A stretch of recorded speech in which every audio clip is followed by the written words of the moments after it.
السلام علیکم ورحمۃ اللہ وبرکاتہ۔ میرا نام ملحہ فاطمہ ہے، میں اعدادیہ دوم کی طالب علم ہوں۔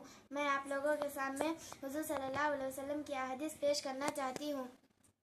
آپ صلی اللہ علیہ وسلم نے ارشاد فرمایا، جو شخص قرآن شریف پڑھے اور اس پر عمل کرے، اس کے والدین کو قیامت کے دن ایک تاج پہنایا جائے گا جس کی روشنی سورج کی روشنی سے بھی زیادہ تیز ہوگی۔ پھر اگر وہ سورج تمہارے گھروں میں طلوع ہو تو جیسا وہ روشنی پھیلے گی، اس تاج کی روشنی اس سے بھی زیادہ ہو جائے گی۔ تو تمہارے شخص کے بارے میں کیا گمان ہے جو خود قرآن شریف پر عمل کرنے والا ہو؟ یعنی جب والدین کے لیے یہ انعام ہے تو عمل کرنے والے کا انعام اس سے کہیں زیادہ ہوگا۔ اور ایک حدیث میں رسول اللہ صلی اللہ علیہ وسلم نے ارشاد فرمایا، علم دو طرح کا ہوتا ہے، ایک وہ علم ہے جو دل میں اتر جائے، وہی علم نفع دیتا ہے، اور دوسرا علم وہ ہے جو صرف زبان پر ہو، یعنی عمل اور اخلاق سے خالی ہو تو وہ اللہ تعالیٰ کی طرف سے انسان کے لیے خلاف اس کے مجرم ہونے کی دلیل ہے۔ یعنی علم الزام دے گا، جاننے کے باوجود عمل کیوں نہیں کیا۔ آخر میں دعا ہے اللہ تعالیٰ سے میں نے جو حدیث پڑھی ہے اس پر عمل کرنے کی توفیق عطا فرمائے، آمین ثم آمین۔ السلام علیکم ورحمۃ اللہ وبرکاتہ۔